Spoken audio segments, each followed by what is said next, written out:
Un, deux, trois, quatre? Oui? OK. Alors, bonjour. Ça me fait énormément plaisir de vous voir.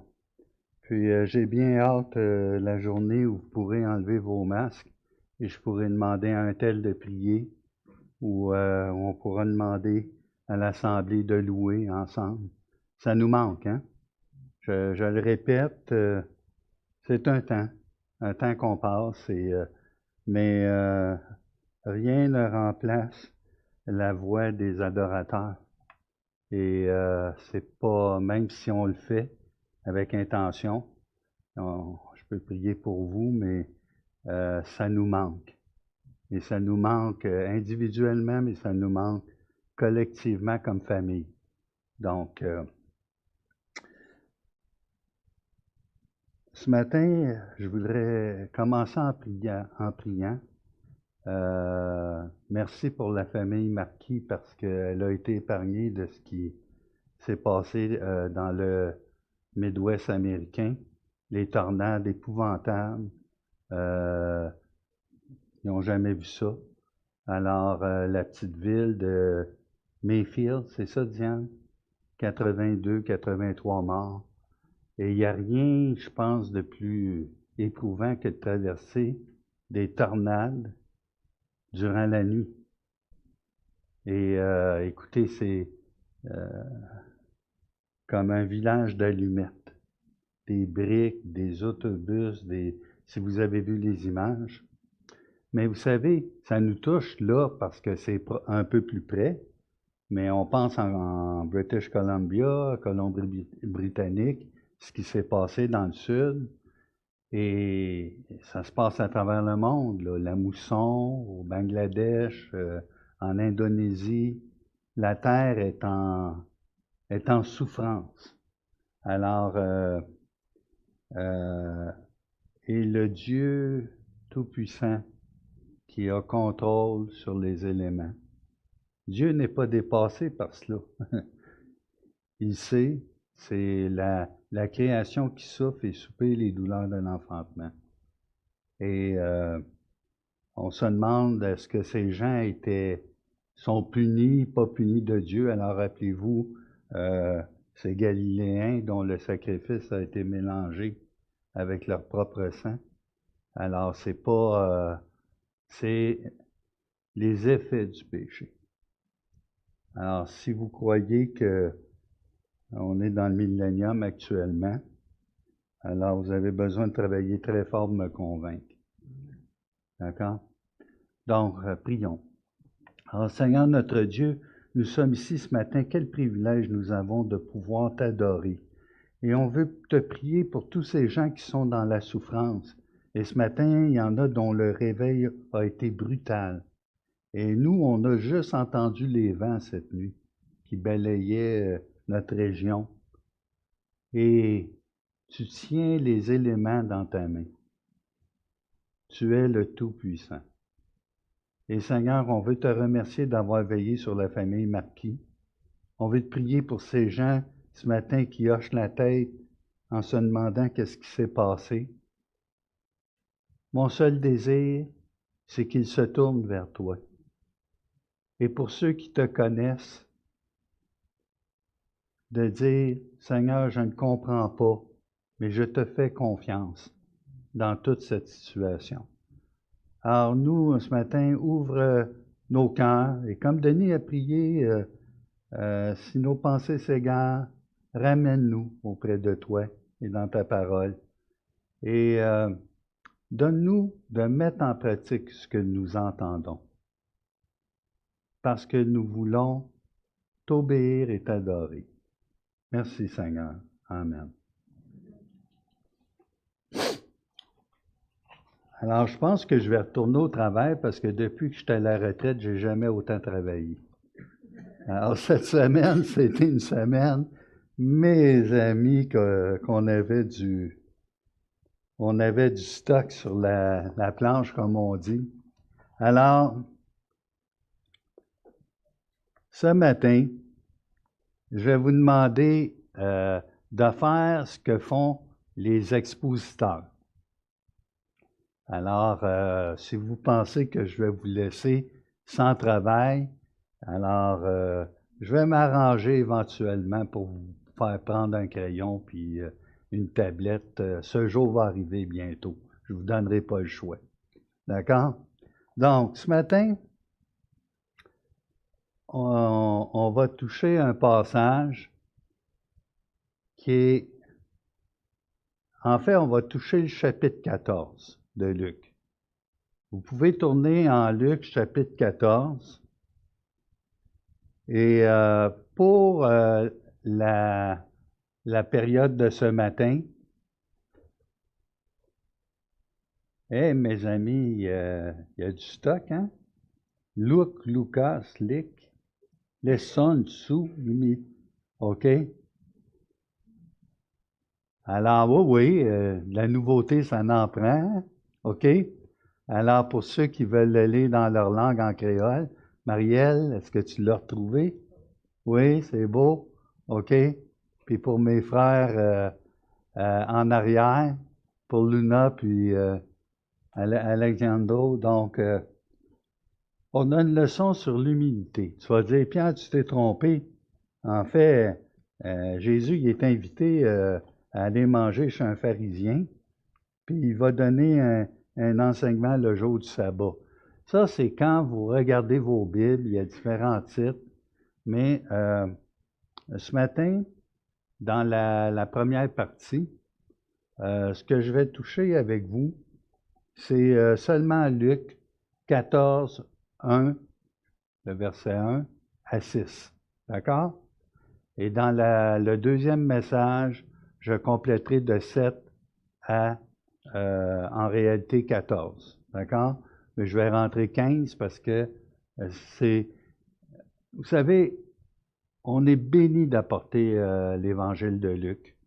J'aime travailler beaucoup en équipe avec Alexandre. On discute continuellement, l'équipe pastorale avec Yvan, on se garde les uns les autres. Et la Bible nous dit de ne pas être nombreux à enseigner. Et il y a une responsabilité à tout ça. Et il y a une croissance qui se fait entre nous. Et je bénis Dieu. Il y a un effort à fournir, mais il y a des dividendes éternels. Alors maintenant, 14, 1 à 6. Je vais lire pour vous. Jésus étant entré un jour de sabbat dans la maison de l'un des chefs des pharisiens pour prendre un repas, les pharisiens l'observaient. Alors, savez-vous ce que je vais vous demander ce matin? Observez. Pas moi, là, pas à l'écran, là, pas moi. Observez les pharisiens, observez le passage, mais observez Jésus. Parce que Jésus ne parle pas seulement aux pharisiens, il ne parle pas seulement aux conviés, à l'autre, il nous appelle. Il nous appelle à le suivre sur le chemin de Jérusalem. Il est venu chercher et sauver ce qui était perdu. Et là, 3 fois, il annonce qu'il doit aller à Jérusalem. Puis même en finissant le chapitre 13, il dit qu'il ne convient pas qu'un prophète meure en dehors de Jérusalem. Et la partie la plus difficile, c'est qu'on suit Jésus pas seulement géographiquement. L'évangile de Luc est peut-être l'une des évangiles ou un des évangiles qui est le moins, je dirais, ça n'a pas été fait par CAA Québec. Pierre, qu'est-ce que tu veux dire? Ça veut dire que les lieux géographiques, la séquence chronologique, c'est pas le défi de Luc. Le défi est didactique ou thématique. Et on le suit, et les événements, des fois, qui sont relatés au chapitre 14-15, ont lieu avant, peut-être le chapitre 13, comprenez? Mais tout est thématique avec une direction. Et la direction, c'est celle de suivre Jésus. On est appelé à suivre Jésus. Le suivre de deux façons. Le suivre là, dans le voyage vers Jérusalem, mais le suivre dans un voyage d'humilité, où on va, l'homme, il a demandé à l'homme de mourir à lui-même. C'est le prix du disciple. Et c'est des paroles difficiles à entendre, parce qu'on pense que ça s'adresse juste aux pharisiens, aux Juifs de l'époque, mais la parole, elle est vivante, et c'est le même message aujourd'hui où Dieu nous appelle, Jésus-Christ, le Fils de l'homme, nous appelle à le suivre. Alors, Jésus étant entré un jour de sabbat dans la maison de l'un des chefs des pharisiens pour prendre un repas. Les pharisiens l'observaient, c'est bien Pierre. Et voici un homme hydropique était devant lui.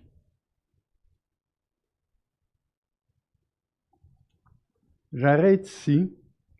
Tout est relié, hein? Il y a des réponses qu'on va trouver dans les versets plus loin par rapport à ces versets qu'on vient de lire. Je viens d'en lire 2. Le passage, celui-là, on va parler d'humilité, c'est plus évident dans les versets 7 à 14, où il va parler avec les convives, puis il va les voir prendre les premières places. Et là, il va leur donner une parabole sur l'humilité. Mais si vous voulez avoir un modèle d'humilité, ce sont les versets 1 à 6. Alors, la définition dit que l'humilité, et moi j'appelle ça dans les versets 1 à 6, l'humilité incarnée. Donc, vous avez compris que je fais référence à Jésus-Christ. D'accord? Regardez à Jésus-Christ et vous trouverez une définition parfaite de l'humilité. L'humilité, dans le petit Robert, c'est un nom féminin, et ça dit « sentiment de sa faiblesse, de son insuffisance, qui pousse l'homme à s'abaisser volontairement en réprimant en lui tout mouvement d'orgueil. » Je crois que quelqu'un qui n'est pas né de nouveau ne peut pas accomplir ce qui est dit comme définition ici. Ça, c'est ma pensée. D'accord? Les mots associés à l'humilité, il y a modestie, il y en a un plus rare. D'accord? Je veux vous perdre, j'aime ça faire ça. Componction. Soumission. Humilité, soumission. Obéissance. Repentance. Métanoïa en grec, là, repentance. Ce qui précède la conversion. D'accord?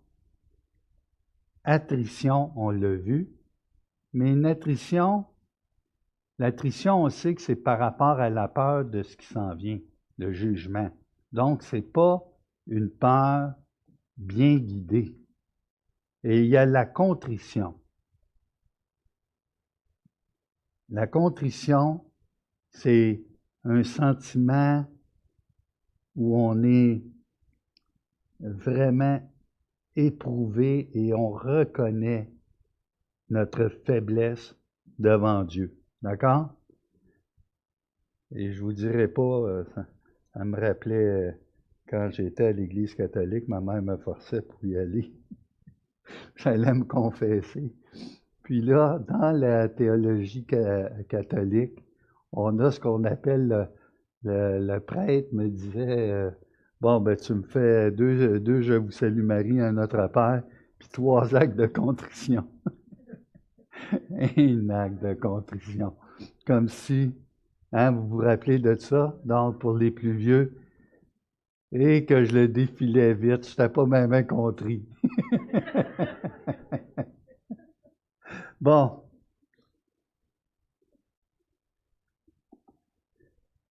existe-t-il une véritable humilité? Si vous avez le goût de me répondre à travers vos masques, vous pouvez y aller. D'accord? L'humilité est-elle accessible de notre vivant? Faites juste réfléchir. Que peut nous rapporter l'humilité? Ben voyons donc, si tu fais l'humilité parce que ça te rapporte quelque chose, ben vous allez voir qu'il y a des pharisiens qui essayaient d'obtenir quelque chose avec l'humilité. Est-ce que c'est de l'humilité? Bon. Alors c'est facile, hein? Et je veux juste vous lire, c'est dans la deuxième partie, mais la véritable, j'ai mis des petites définitions. Je ne les ai pas cherchées, je les ai mis, me suis amusé à faire ça. C'est que la véritable humilité est seulement possible que par un profond changement du cœur que seul Dieu peut opérer. Alors, c'est des vérités. Je ne vous demande pas de les connaître, je vous demande de les connaître avec Dieu. D'accord? Et l'humilité, ce n'est pas une chose sur laquelle on travaille, je l'ai une fois. On travaille toute sa vie. C'est comme Paul qui court pour obtenir, pour gagner la course. Il ne s'arrête pas de dire, ben là, j'en ai assez fait, je pense que ça devrait aller, hein? Non. On est toujours, c'est une valeur éternelle. L'humilité est une vertu que l'homme ne peut acquérir de lui-même ou par ses propres efforts. Celui qui dit avoir acquis l'humilité la paille sur le champ. Est-ce qu'il y a quelqu'un qui a l'humilité ici? Hey, je ne vous trouve pas bien participant. OK. L'humilité est la destination finale sur le chemin qu'on appelle l'humiliation. Celui qu'on appelle la route vers Jérusalem. Donc, c'est la souffrance. Souvent, ça passe par la souffrance. Souffrance morale, physique, intellectuelle, d'accord? Il y a une souffrance.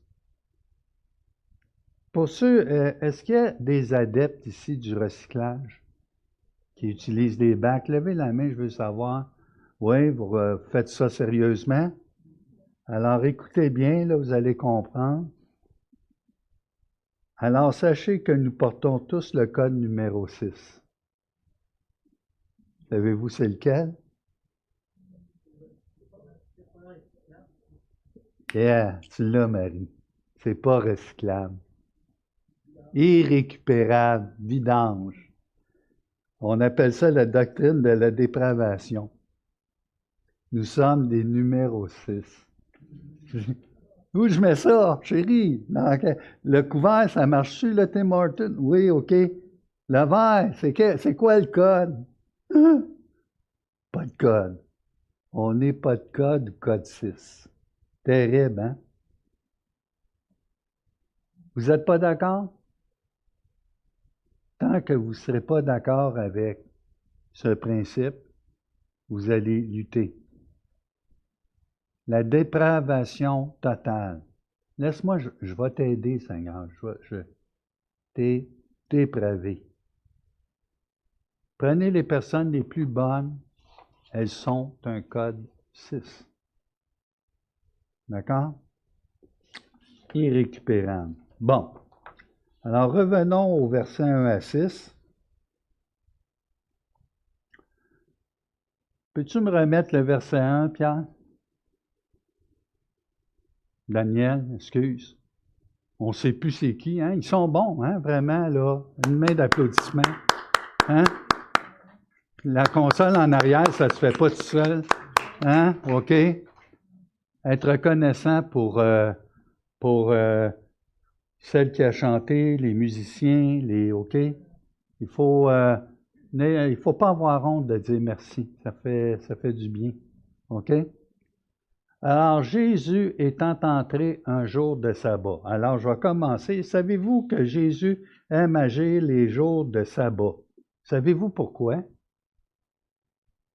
Bon, vous devez savoir. Je vois Michel, puis là, il aurait le goût de me répondre. Puis il est là avec le masque, puis bon, OK? Alors, n'oubliez pas, là, on est une famille avant tout. OK? Il aime agir le jour du sabbat parce que le sabbat lui appartient. Qui est le maître du sabbat?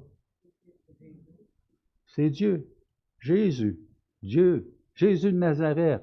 Jésus le charpentier. Jésus le Fils de Dieu. Emmanuel. Dieu parmi nous. OK? Et là, Jésus rentre un jour de sabbat dans la maison de l'un des chefs. Puis l'expression chef ici, c'est, je vous dirais, il était peut-être membre du Sanhédrin. Il était peut-être le chef de la synagogue. D'accord? Donc, le mot dit ça en grec. Et pour prendre un repas. Et là, les pharisiens l'observaient avec des yeux de vautour. Alors, je lui ai demandé de m'observer. Hein? Non, non, pas moi. OK, d'observer le texte, d'observer Jésus, d'observer qui? D'observer les pharisiens. Tout de suite. On n'a même pas besoin d'aller au verset 2, mais le verset 2 va venir valider. Donc, on sent qu'il y a quelque chose de pas ordinaire. OK? Puis, plus on s'en va dans l'Évangile de Luc, plus la confrontation est évidente. Plus la tension existe entre les chefs religieux, entre les scribes, les pharisiens, les docteurs de la loi, même le peuple commence à se laisser influencer par des remarques. On lui a dit qu'il chassait les démons par le prince des démons. Ensuite, vous vous rappelez cette femme courbée depuis 18 ans, cette fille d'Abraham. Alors, quoi de mieux que de guérir quelqu'un le jour du sabbat? Il faut que tu sois totalement tordu et aveuglé pour ne pas voir que la grâce de Dieu se manifeste le jour du sabbat. Quand tu es pogné dans des lois, dans l'interprétation des lois, comme ils étaient, tu te dis, mais Seigneur, t'oses encore venir manger chez un pharisien? Tu sais bien qu'il va t'inviter avec de mauvaises intentions. Donc, on l'observait. Puis le sens du mot observer, OK? Ça a le sens de scrutiner ce qu'il est en train de faire, avec l'idée de le prendre en défaut. C'est un guet-apens. D'accord? Il faut vraiment réaliser ça.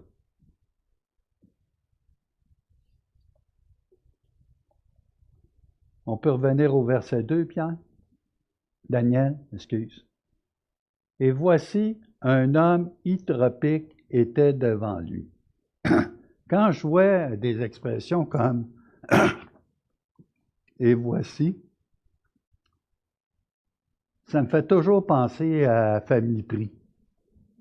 Ah ah! Ah ah! Voyez-vous, et voici. C'est-tu drôle, hein? Un homme hydropique, puis il était assis, comme par hasard, devant lui.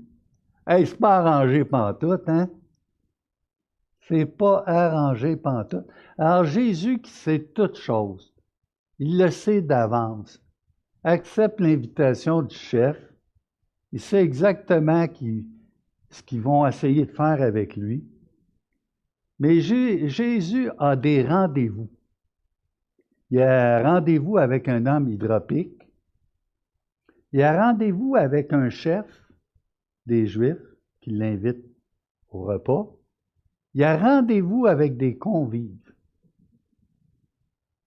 Et c'est ça l'humilité. L'humilité, c'est d'aller au front avec des gens qui veulent te prendre en défaut. C'est un amour, que dirons-nous donc? Hein? Un amour qui est, ce sont tes ennemis et tu vas aller encore, malgré que tu sais que c'est une race de vipères. C'est des vrais serpents, des hypocrites, des menteurs. Jésus sait très bien qu'il doit être livré entre les mains des hommes, ces hommes, et pourtant, ce qu'il manifeste encore, c'est quoi? L'amour, l'humilité, de venir et de leur adresser encore. C'est-à-dire, nous, ce qu'on a beaucoup de difficultés, excusez, je ne terminerai pas cette phrase avant de vous dire, ceux ici qui ont de la difficulté avec certains concepts théologiques, on aime tous essayer de comprendre justification, prédestination, puis des fois, ça vient mettre comme un boulet dans nos vies parce qu'on n'arrive pas à expliquer certains concepts qui semblent s'opposer. Une science aussi merveilleuse est au-dessus de ma portée, elle est trop élevée pour que je puisse la saisir. 139,6, le psaume. Alors, ça ne veut pas dire, pose pas de questions, là. On dit ça souvent aux enfants. Non, non, non, arrête tes questions, là, pose pas. Non, Dieu aime, il nous a créés avec une intelligence, une curiosité. Mais n'oubliez jamais qu'il nous parle dans un langage d'homme sans être les hommes, sans être un homme. Merci, ma chouette. En passant, je veux remercier ma femme. Dieu nous a bénis ensemble, puis on fait l'œuvre du ministère ensemble. Puis on a eu toute une semaine. Puis c'est assez amusant. Je pense qu'on va mettre une vidéo bientôt chez nous pour vous montrer qu'on peut... Nous, on chicane en parlant des choses de Dieu. Il y a quelque chose qui... Mais toute la semaine, on est en... Donc, merci, chérie. Oui, je vais l'ouvrir. OK. Alors, excusez.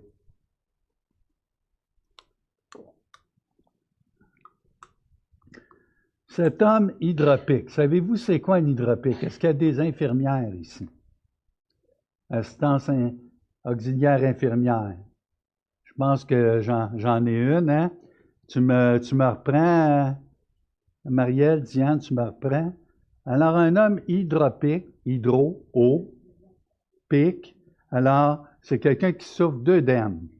Mais l'œdème n'est pas une maladie comme telle. Elle est le résultat d'une faiblesse, soit du foie, des reins, du cœur, souvent. Et ça vient s'infiltrer entre le tissu épidermique. Et les pires cas d'œdème, tu as une enflure, tu peux avoir une déformation du corps par un épanchement dans les tissus. Puis j'ai l'impression, ça c'est moi, que celui qui est placé devant Jésus, tu ne peux pas le manquer, il devait être... C'est le genre de personne, tu dis, t'as-tu une autre place? Mais ça, je sais pas, ça. Le repas, non. OK? Non, ça, c'est la vraie pensée qui nous anime. Quand on voit arriver une personne comme ça, on veut manifester de l'amour, mais là, on voit l'état, la condition. Et cette personne était considérée par les pharisiens comme impure. C'est pour ça que c'est louche. C'est pas le genre de personne que les pharisiens invitaient dans leur repas. Et pour piéger Jésus. OK, vous comprenez le contexte? Alors là, ils sont... Jésus, tout le monde observe pour voir ce que Jésus est en train de faire et ils attendent juste une chose. Vous le savez, hein? Vous savez ce qu'ils attendent? Ils attendent que Jésus guérisse l'hydropique le jour du sabbat. Et nous, on regarde ça en voulant dire, pas possible. C'est pas possible, ils sont en train de manquer quelque chose, absolument. C'est misérable, c'est c'est le jour du sabbat, c'est le jour pour faire grâce, c'est le jour pour guérir des gens, pour sauver des gens. Et là, tu es pogné dans des lois, enchevêtré dans une religion vaine, OK? Puis un autre chef de synagogue, lorsque la femme qui était courbée depuis 18 ans a été guérie, qu'est-ce qu'il dit? Vous avez 6 jours. Vous avez 6 jours pour... Dans le fond, c'est 6 jours pour travailler. La guérison était considérée comme un travail. Une vraie affaire de religion dans ce temps-là. Vous avez des exorciseurs, vous avez des exorcistes, vous avez des gens qui guérissent. C'était un beau racket. Excusez, là, mais des charlatans, il y en avait. Il y en avait, puis quand on dit qu'une personne a beaucoup souffert entre les mains des médecins puis des guérisseurs, on comprend un peu plus l'idée de cette phrase. D'accord? 6 jours. Ben oui. Quand tu vois ça comme ça, tu vois à quel point Jésus étant venu dans les ténèbres ne l'ont point reçu, mais à tous ceux qui l'ont reçu. Donc, il y a quand même un espoir. C'est pour ça qu'il va adresser quand même leurs paroles. Il va prendre du temps avec les pharisiens par la suite. D'accord? Il va prendre du temps parce que, n'oubliez pas que nous, on a tendance à catégoriser, mais il y a eu un Nicodème, il y a eu un Joseph d'Arimathée, il y a peut-être un juif pharisien qui, lorsqu'il va voir Jésus à la croix, oups, le voile va être enlevé. Vous ne savez pas. Donc, malgré la dureté du cœur humain, jamais perdre confiance. OK? La preuve, si je compte le nombre de personnes, je vois bien que Dieu a ôté le voile sur vos visages, quelques-uns, n'est-ce pas? C'est ce que Dieu fait avec nous. Quand il révèle la chose, c'est pas parce qu'on est plus digne du salut. On mérite tous la mort. Et on est prêt à faire des choses totalement irréalistes, insongées. Des choses épouvantables. Alors là, t'as l'homme hydropique, ça doit être humiliant. Puis, quelle histoire qu'on y a contée pour l'amener là. Puis les places au banquet, je ne peux pas vous dire combien il y avait de personnes dans la salle. Mais les places sont très importantes. Ils ont placé probablement Jésus on the spot. Là, pour que tout le monde puisse le voir.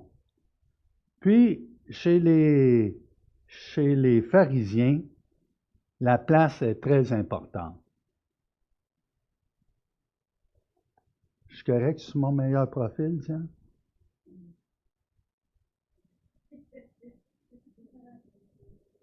Paraître. Faire des prières le long le coin d'une rue. Paraître, pour être vu. Sonner de la trompette quand on met son offrande dans le tronc. Paraître. Faire de longues prières. Être salué. OK? Avoir la première place quand on rentre dans une assemblée. Hey, Denis, t'es mal pris. Je pense que t'es le premier. Non. Non. Avoir la première place. Puis vous allez voir au deuxième message qu'il faisait exprès d'être en retard. Il arrive à la fin pour être vu. Et c'est un club social, les pharisiens. On va le voir. Mais là, notre homme est assis. Y a-t-il quelqu'un qui y parle? Il y a probablement une humiliation encore plus grande. Puis qu'est-ce qu'on lui a promis? Ah, le maître va être là. Eux ne croient pas. Ils ne croient plus au maître. D'accord? Donc, excusez. Jésus n'est pas Jésus est un ennemi à abattre. Et l'homme hydropique, c'est l'appât. Jésus, c'est la proie. C'est exactement... Et quand j'ai lu, je lis plusieurs commentaires, je dois en avoir là à peu près une douzaine, OK? C'est intéressant parce que MacArthur, ici, voit bien le guet-apens. C'est comme un piège de chasse ou de pêche, et on veut prendre Jésus. Aucune intention d'écouter le maître. Aucune intention. Et il y a des gens qui le méprisent, là, dans le sens où, non, moi, c'est pas important ce qu'il va dire. On est là pour l'observer, pour le prendre en défaut. C'est la seule raison pour laquelle on est là. Lui, il n'y a absolument rien à nous apprendre. Puis vous savez, tout ce qui est sur la table, devant, puis les bancs étaient faits en U, hein? Ils appellent ça des tricliniums. Je vous l'ai dit une fois, là, demandez-moi pas de le répéter. C'est assez dur le matin à 9 h. Triclinium. Triclinium, des bancs à 3. On était couchés quasiment sur le voisin. Et là, l'emplacement était très important. Ah oui, c'est lui qui reçoit. Parce que dans 2 semaines, n'oublie pas, Joe. Hein? Je m'en vais chez toi, Sam. C'est un club très sélect, les pharisiens. Alors, ils se faisaient du bien entre eux. OK?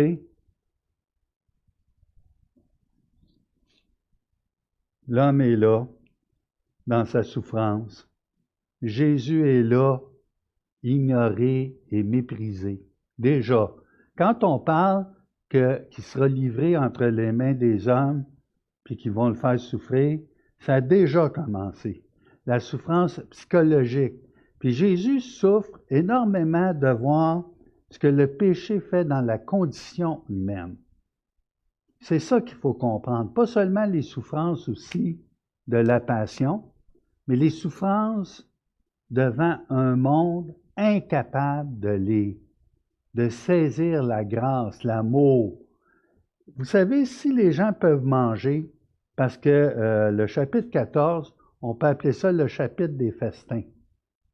Il y a des noces, il y a le pharisien qui invite Jésus. Ensuite, une parabole où tu es invité à donner ce que tu as, à donner un repas à ceux qui ne peuvent te le rendre. Et vous allez voir aussi un grand banquet. Donc, le chapitre 14, c'est le chapitre des festins ou des repas ou des noces. D'accord? Donc, c'est facile à retenir. Versets 3 et 4, Pierre.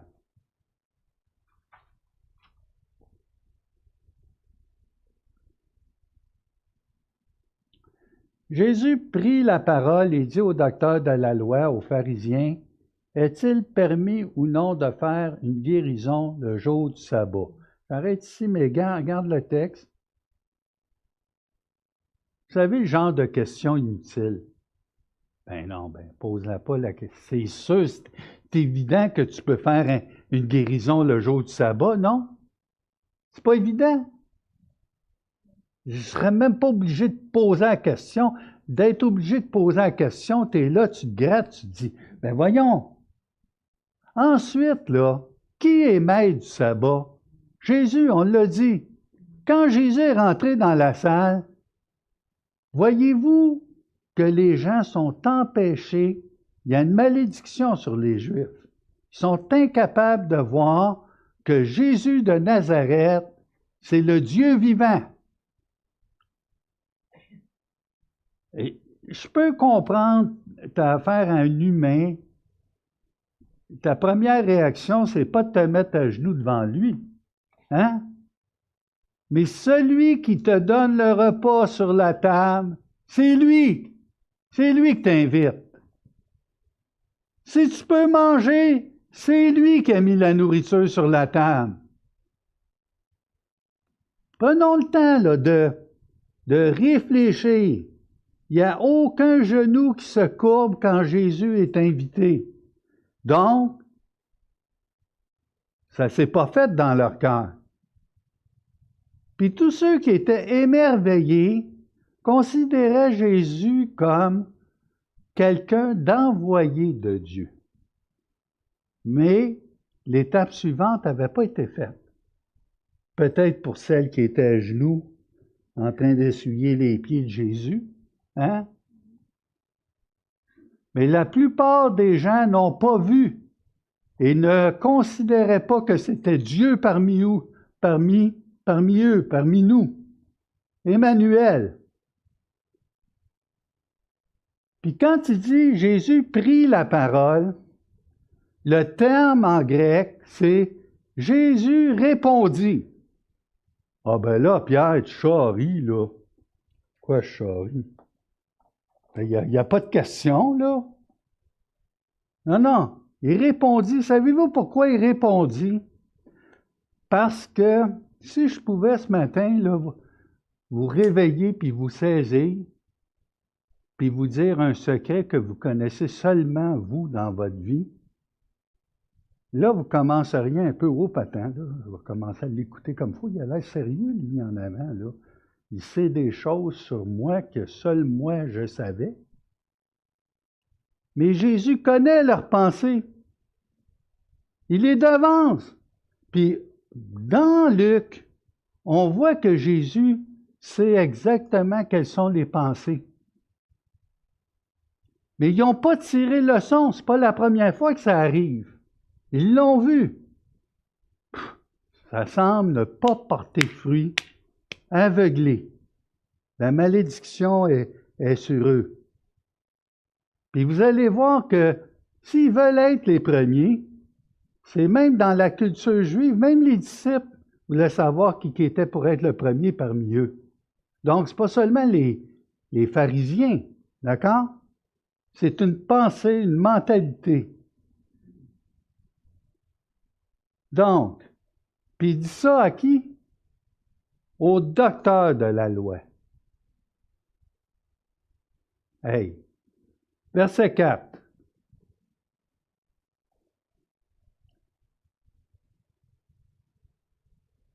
Ils gardèrent le silence. Je vais arrêter ici encore, il me reste 5 minutes, OK? Ils gardèrent le silence. Savez-vous pourquoi ils gardèrent le silence? Avez-vous une petite idée? En tout cas, il n'aurait pas eu grand-chose à répondre, hein? Mais ils gardèrent le silence parce que le moment n'était pas arrivé encore qu'il l'a guéri. Eux autres, ils veulent juste le prendre en défaut. Et ça, c'est un cœur endurci.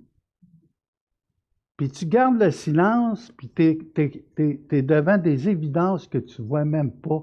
C'est...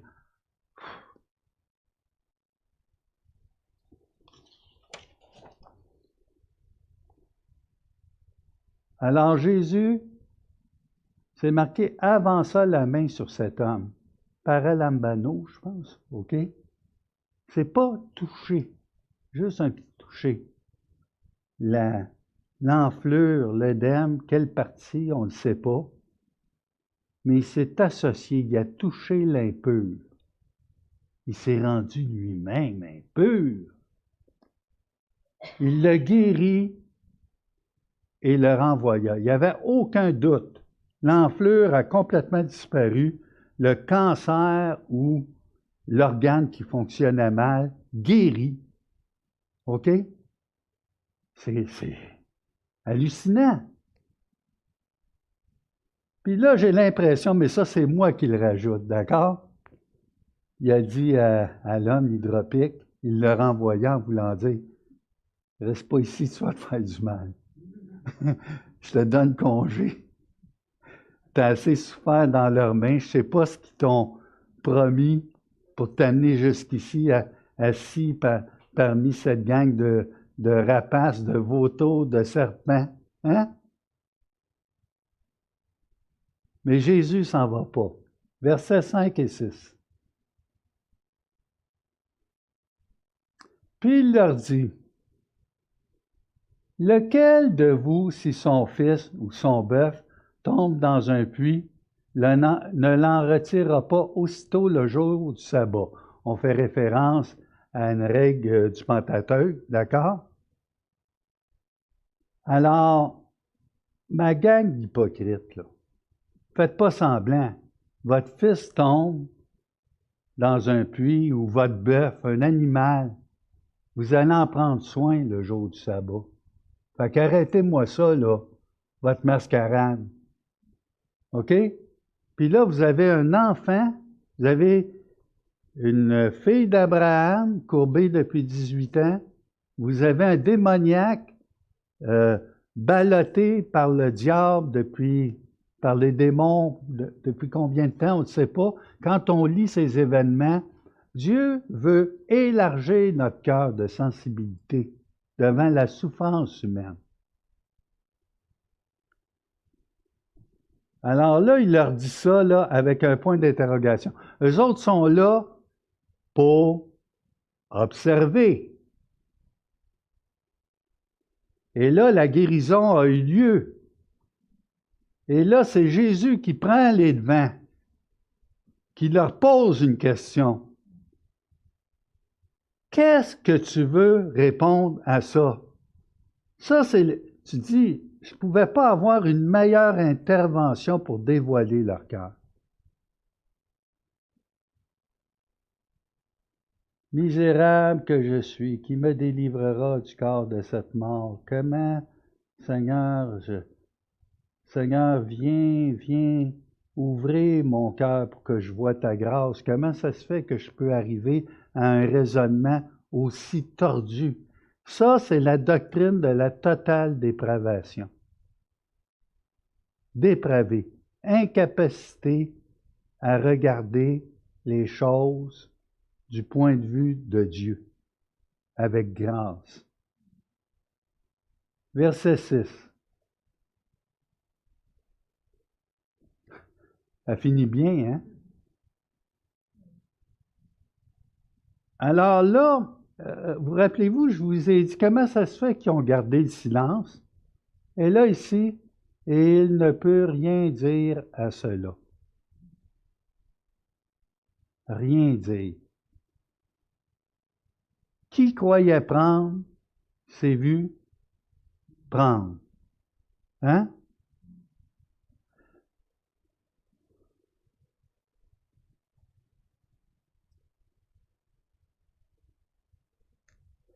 C'est marqué, vous savez, quand ils ont gardé le silence la première fois, Jésus ne leur a pas lancé une paire de yeux de mépris, de rejet, mais de tristesse, j'en suis sûr, d'une certaine colère là, associée avec le péché et tout ça.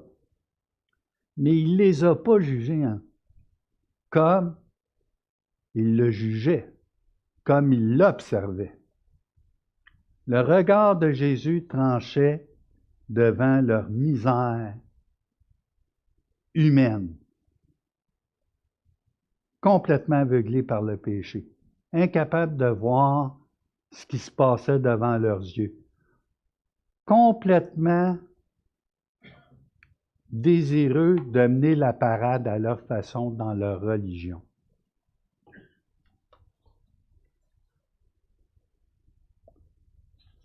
Alors, je vous ai mis, c'est pas un jeu de mots, mais je vous ai mis la table. Je vous ai mis la table pour ce que je vais continuer dans le deuxième message. Et ce qu'on va voir, c'est que Jésus va aller aussi pour les pharisiens qui sont là, pour les convives, aussi pour l'autre. Il va leur montrer un chemin par excellence, puis ce chemin, c'est le chemin de l'humilité. Et ce qu'on a touché ce matin, on peut facilement tomber dans l'excès puis dire, puis commencer à juger les pharisiens, les docteurs de la loi, tout ça. Mais ça montre la doctrine de la totale dépravité. Et l'humilité est donnée à celui qui vient à Christ. Et Christ vient faire l'habitation dans son cœur de cette personne. Et on travaille jour après jour, non pas pour obtenir quelque chose de l'humilité qu'on pourrait gagner.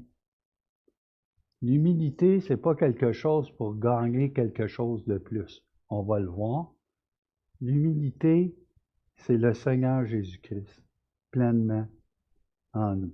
Alors prions, courbons la tête. Alors Seigneur notre Dieu, tu es tellement bon avec nous. Ces aliments que tu donnes, avec lesquels on peut préparer des repas, c'est toi qui les as faits. Tu fais briller le soleil sur les bons, les méchants. Tu es tellement bon pour nous de venir nous chercher alors qu'on mérite la mort. On mérite le... Tu es venu sauver, chercher et sauver ce qui était perdu. Et Seigneur, merci de ce témoignage puissant que tu nous donnes devant les gens qui nous entourent. De quelle attitude nous devons être remplis.